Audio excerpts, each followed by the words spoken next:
नमस्कार, आप सभी का स्वागत है हिंदी कहानी जंक्शन यूट्यूब चैनल पर। अपना सफ़र आगे बढ़ाते हुए मैं आपको आगे की कहानी आज सुनाता हूँ, जो कि हम सुन रहे थे। दीवार में एक खिड़की रहती है, उस कहानी को आगे बढ़ाते हुए मैं शुरू करता हूँ। बुढ़ी अम्मा सोनसी के लिए एक टोकनी में केसरवा कांदा और दूसरी में तेंदूफल बंदरों से बचाकर रखी थी।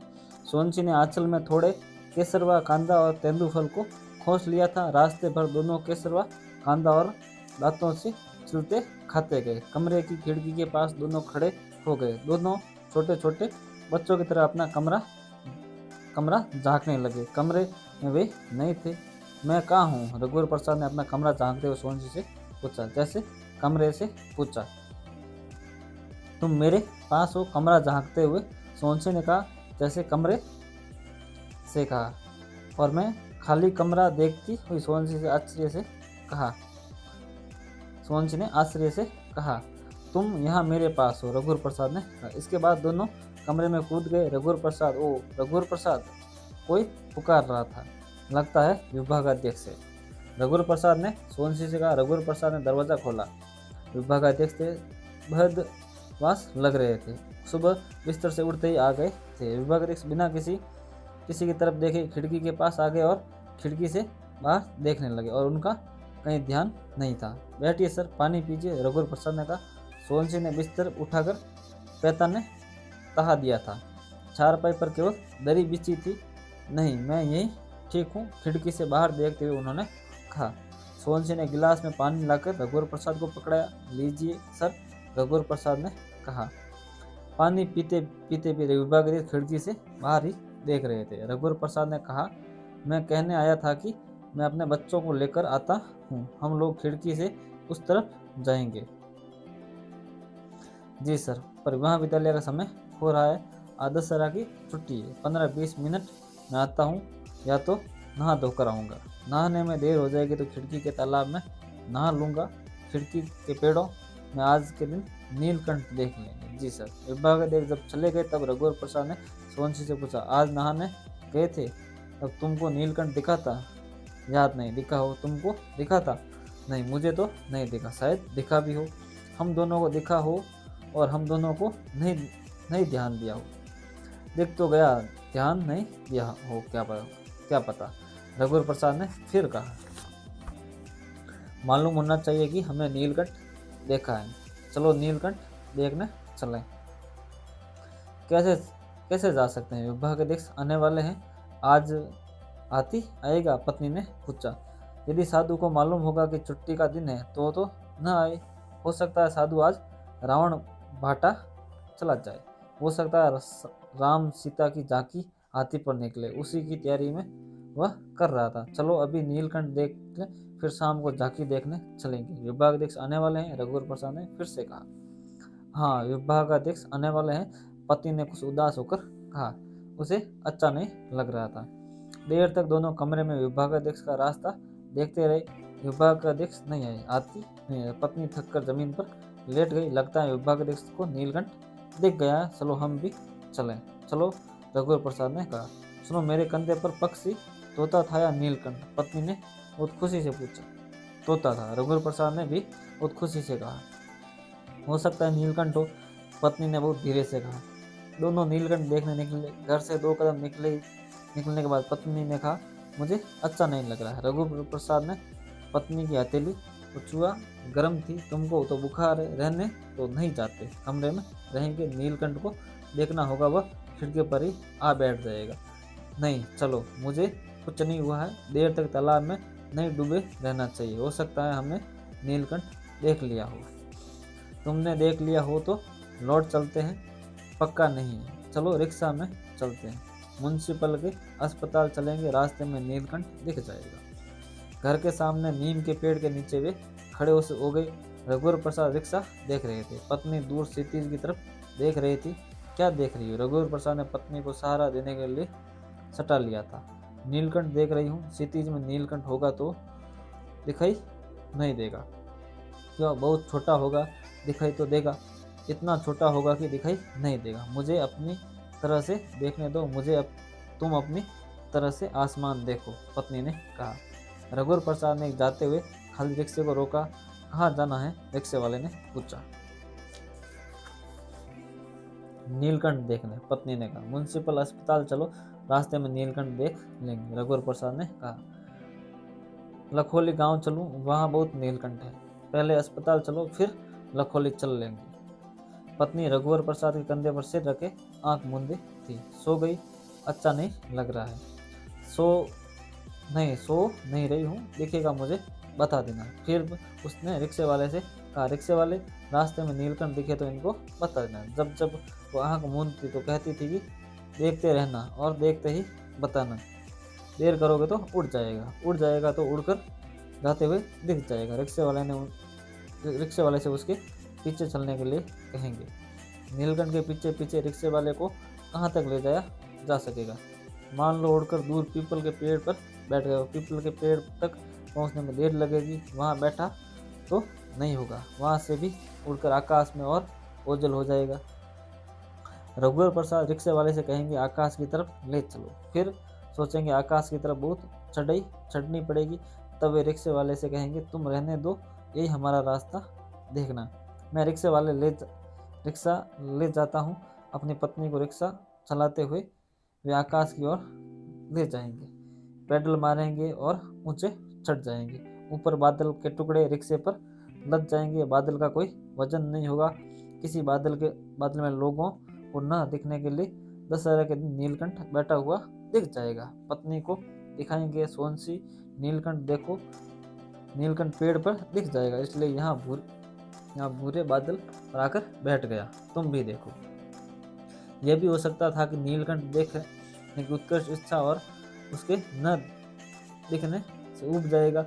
उड़ते हुए सामने आए तो दोनों एक साथ उसे देख लें, फिर चला जाए। जाने के बाद भी नीलकंठ को जरूर लगेगा कि दोनों ने उसे देखा या नहीं। शायद किसी एक ने देखा हो तो वह दोबारा आए, सामने सामने अपने नीले पंख फैलाए उड़ता रहे। फिर दोनों कहेंगे हमने तुमको देख लिया, तब वह उड़कर चला जाएगा। अस्पताल में पर्ची कटने की भीड़ थी। सोनसी बेंच पर बैठी थी। बहुत देर बाद डॉक्टर ने सोनसी को देखा। पुड़िया में उसने 4 गोली दी। 2-2 घंटे में एक गोली खाने को कहा। एक गोली अभी खा लेने के लिए कहा था। सोनसी अस्पताल में नल के पास गई और गोली खाकर पानी पिया। चलो, सोनसी ने कहा। वही रिक्शा वाला अस्पताल के सामने खड़ा दिख गया। चलोगे? रघुवर प्रसाद ने रिक्शा वाले से पूछा। हाँ। दोनों रिक्शा में बैठ गए। कहाँ ले जा रहे हो? रघुवर प्रसाद ने कहा। नीलकंठ देखने, रिक्शे वाले ने कहा। जहाँ से आए थे वहीं चलो। जब घर आए तो देखा छोटू वहाँ बाहर साफ इस्त्री की हुई कुर्ता धोती पहने खड़ा था। रिक्शे से भैया को उतरते देख छोटू रिक्शे की तरफ दौड़ा और चिल्लाता गया, अम्मा, भैया भाभी आए।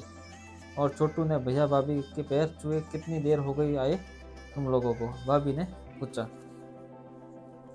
बहुत देर हो गई। पिताजी चारपाई पर लेटे थे, वहीं बोरे पर अम्मा गांव से लाई बरबटी काट रही थी। सोनसी और रघुवर प्रसाद ने अम्मा के पैर छुए। रघुवर प्रसाद पिता का पैर छूने वाले थे तो पिता ने कहा, रुक जाओ, उठकर बैठ जाने दो। वे पैर लटकाकर नीचे बैठ गए। रघुवर प्रसाद ने पैर छुए, फिर सोनसी ने उनके पैर छुए। सोनसी अम्मा के पास बरकट्टी काटने बैठने वाली थी तो अम्मा ने कहा, जाओ पहले दोनों हाथ मुंह धो लो।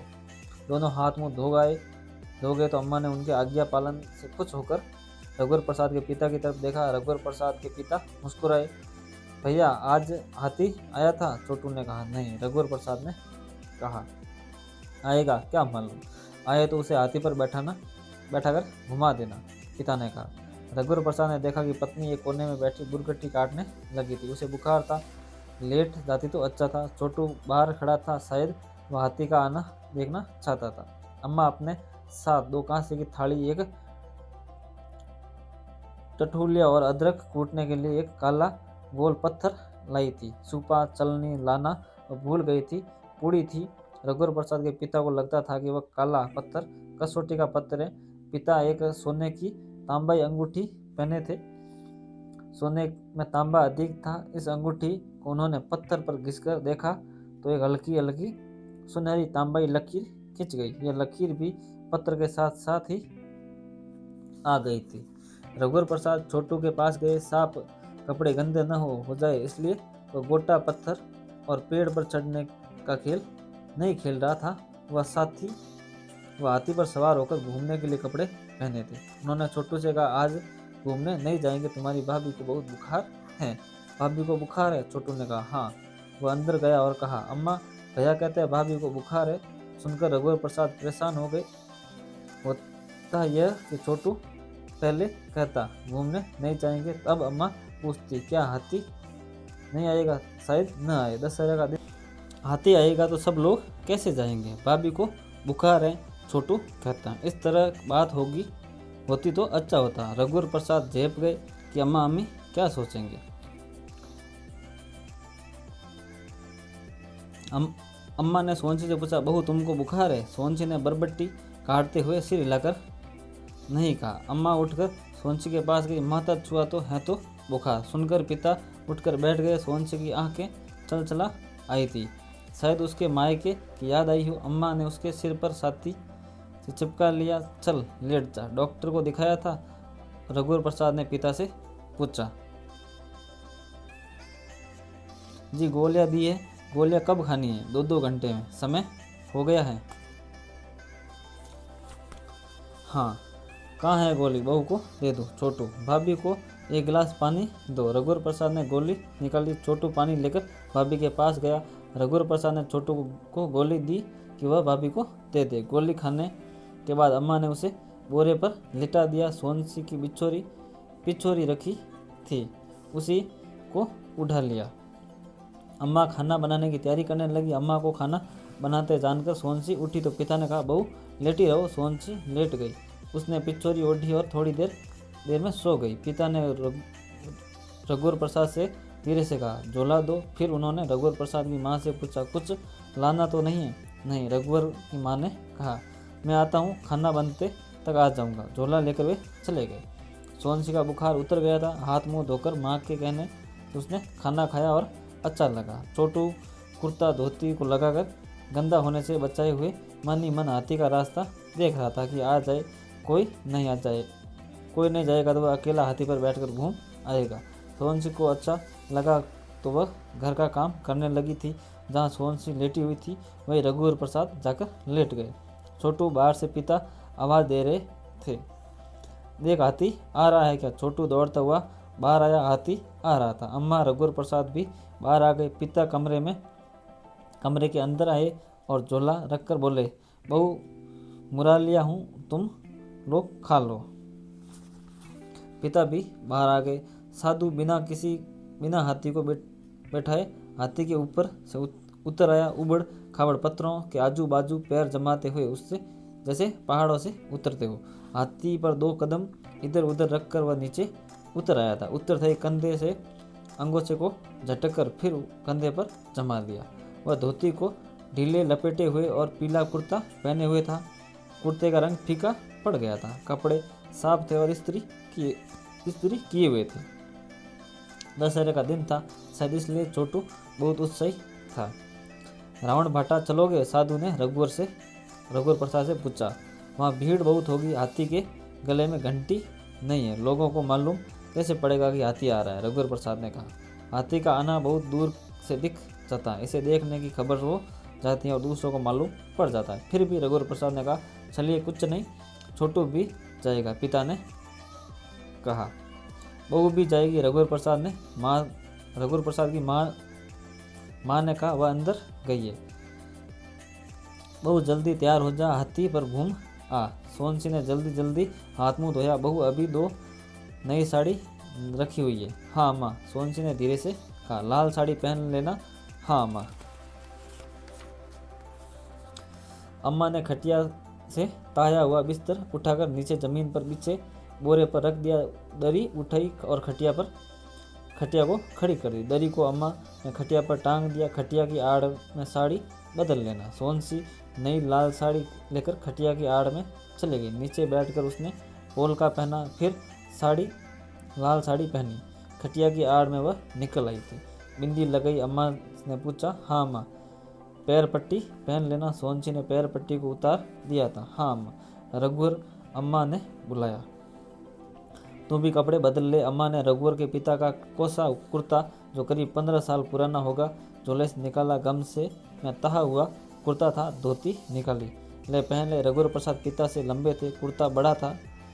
पिता वहाँ कलाई के पास मोड़ लेते थे। रघुवर प्रसाद भी खटिया की आड़ में चले गए। कुर्ता ठीक हुआ था, लंबाई में कुछ छोटा लगता था। रघुवर प्रसाद ने धोती पहनी, गांव की बनी धोती थी, मोटी खादी की तरह थी।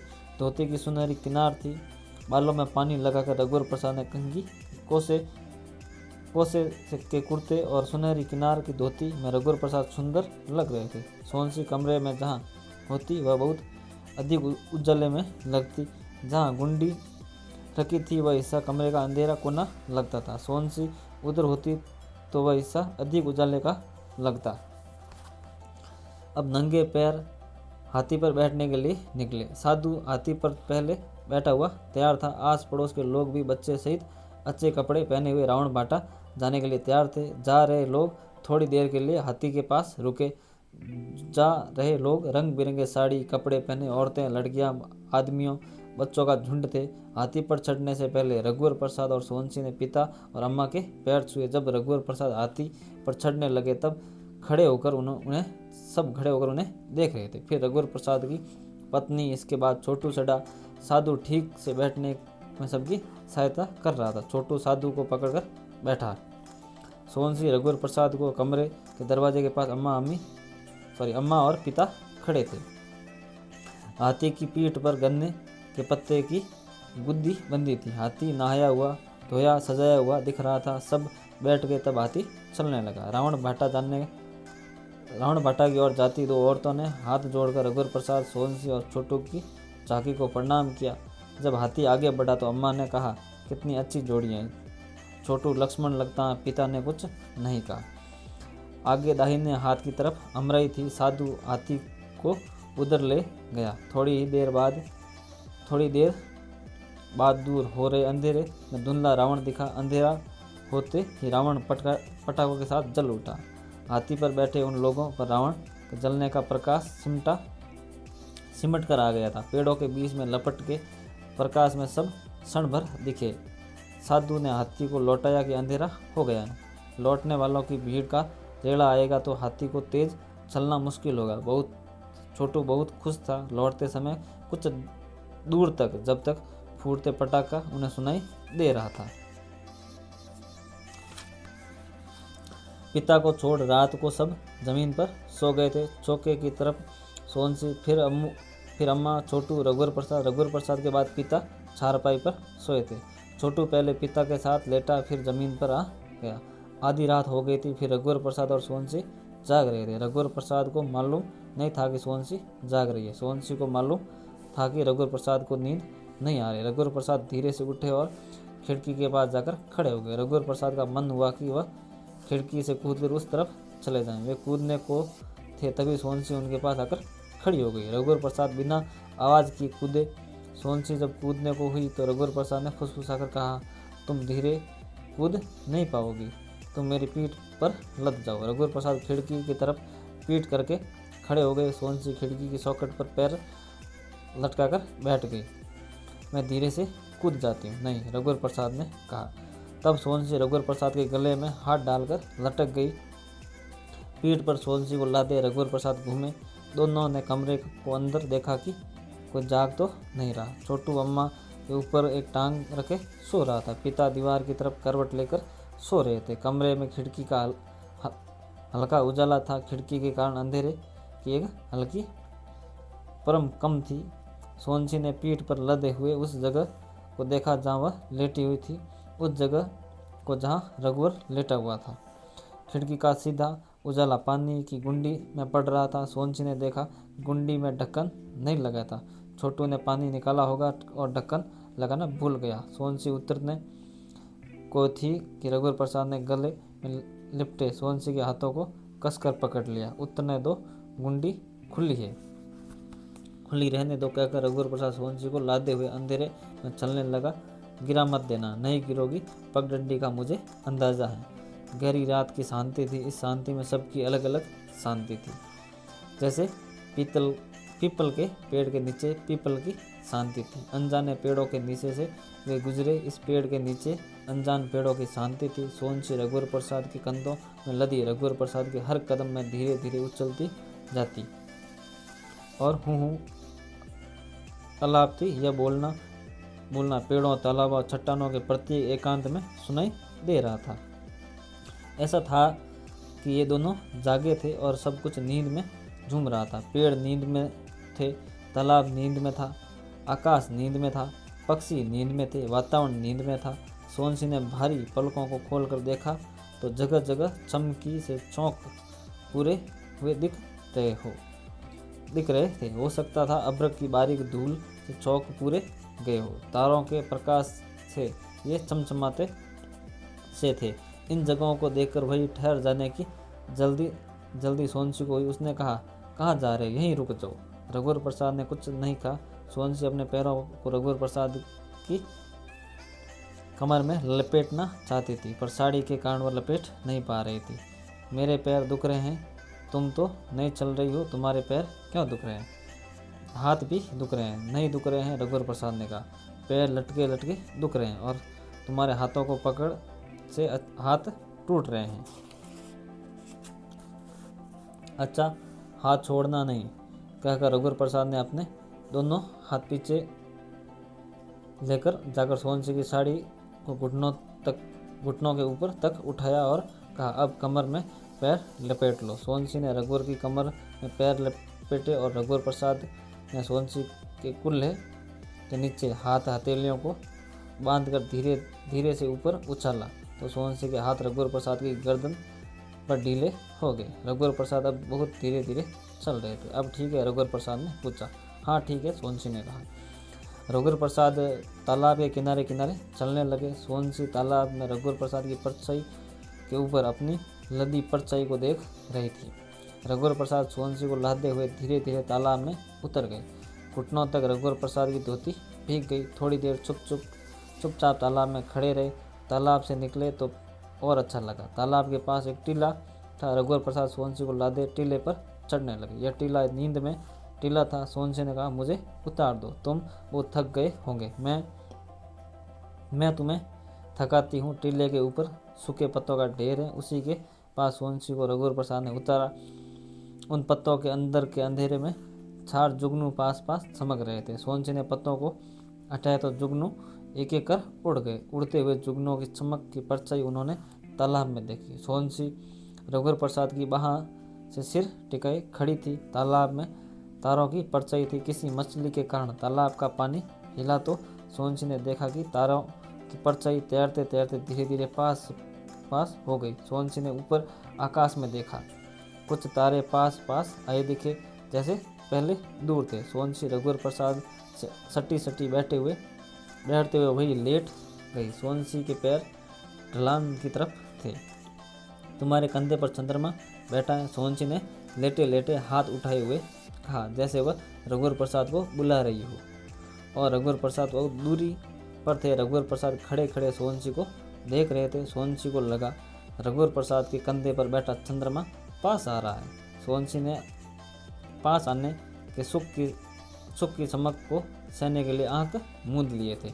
खड़ी होकर सोनसी ने देखा कि तालाब प्रकाशित तालाब था। तालाब का तल प्रकाशित तल दिख रहा था। क्या चंद्रमा तालाब में डूब गया है? सोनसी ने रघुवर प्रसाद से पूछा। हाँ, तालाब डूब गया। देखो, एक प्रकाशित मछली चंद्रमा की तरफ आ रही है। तालाब की कई प्रकाशित हरी है। चंद्रमा तारे तालाब के पानी में घुल गए हैं। आकाश में इनको देखो तो ये सब शीतल स्पष्ट है। हाँ, बस उतने ही तारे घुले हैं जिनकी परछाई हमें तालाब में दिख रही है। बाकी तारे उतने शीतल और स्पष्ट नहीं है। चंद्रमा शीतल और स्पष्ट है। चलो, रघुवर प्रसाद ने कहा। प्रकाशित जल में डूबे हुए चंद्रमा के पास नहाएंगे। चंद्रमा के पास मैं नहीं नहाऊंगी। अच्छा, चंद्रमा से दूर नहाएंगे। कपड़े उतारकर चंद्रमा से दूर दोनों तालाब में कूद गए। देर तक डुबकी लगाकर दोनों नहाते रहे। चंद्रमा तुम्हारे पास चोरी चोरी आ रहा है, रघुवर प्रसाद ने कहा। ओ माँ, सोनसी ने कहा, और वह तैरते हुए चंद्रमा से दूर चली गई। चलो बाहर निकलो, सबके जागने का समय हो रहा है। बुढ़ी अम्मा गुस्से से बोले कि वह तालाब के किनारे खड़ी थी। बुढ़ी अम्मा चाय रघुवर प्रसाद ने कहा। नहीं, चाय पीते पीते तक सब जग जाएंगे, जल्दी भागो। अच्छा, रघुवर प्रसाद ने कहा। बुढ़ी अम्मा चली गई। जल्दी बाहर निकलो, सोहन सिंह ने कहा। सोहन सिंह ने पश्चिम की दिशा की तरफ 10 तारों को पतंग की आकृति में जाते हुए देखा। पूर्व के तारे अलग आकृतियों में एक के बाद एक इकट्ठे होकर पश्चिम की तरफ इकट्ठे हो रहे थे। पूर्व से सूर्य उदित होने की तैयारी कर रहा था। दोनों दौड़ते हुए घर की तरफ लौट रहे थे। घर के थोड़ा पास पहुंचे होंगे तो चिड़िया का चहचहाना शुरू कर दिया। कुछ और पास पहुंचे तो कोयल कूकने लगी। रघुवर प्रसाद खिड़की के अंदर गए तो गाय के रंभाने की आवाज़ आई। सोहन सिंह कमरे के अंदर गई तो धूप का फीका टुकड़ा बिना आवाज़ की कमरे में घुस रहा था। अपनी जगह रघुवर प्रसाद आंख मूंद कर लेट गए। सोहन सिंह अपनी जगह आंचल से मुंह ढककर सो गई। तभी चुपके से पिता उठे और धीरे से दरवाजे का एक पल्ला खोलकर बाहर चले गए। दरवाज़ा ज़्यादा खोलते तो दरवाजे का पल्लू छोटू के सिर पर लगता। पल्ले अंदर की तरफ खोलते थे। इसके बाद अम्मा उठी, फिर छोटू उठा। अम्मा ने रघुवर प्रसाद को उठाया। रघुवर प्रसाद दोनों पट खोलकर बाहर निकल गए। पिता सामने नीम के पेड़ के नीचे पत्थर पर बैठे थे। सड़क पर घास से लदी 2 बैलगाड़ी जा रही थी। दूसरी बैलगाड़ी के पीछे एक ऊंची गाय बैलगाड़ी पर लदी घास में मुंह मारने के लिए पीछे पीछे जा रही थी। गाय ने घास का एक छोटा कूड़ा खींचकर सड़क पर गिरा दिया था। बैलगाड़ी वाले को मालूम नहीं पड़ा। अम्मा ने बहू को बुलाया, वह जाग रही थी। सिर से आंचल को हटाकर वह उठी। अम्मा ने देखा कि बहू पोलका पहने हुए नहीं थी। अम्मा ने छोटू से बाहर रघुवर प्रसाद के पास जाने को कहा। छोटू चला गया। बहू पोलका नहीं पहनी? अम्मा ने पूछा। सुनते ही वह आंचल से कंधा ढांकते हुए खिड़की से कूदने को हुई तो अम्मा ने रोका। दूसरा पोलका पहन ले, रघुवर से बोल दे, वो उठा लाएगा, कहकर अम्मा बाहर चले गई। इसके साथ हम इस पार्ट को यहीं समाप्त करते हैं। आगे की कहानी मैं आपको आगे के पार्ट में सुनाऊंगा। अगर आपको ये कहानी पसंद आ रही है तो आप मेरे यूट्यूब चैनल को सब्सक्राइब कीजिएगा, वीडियो को लाइक कीजिएगा और यहाँ तक बने रहने के लिए बहुत बहुत धन्यवाद।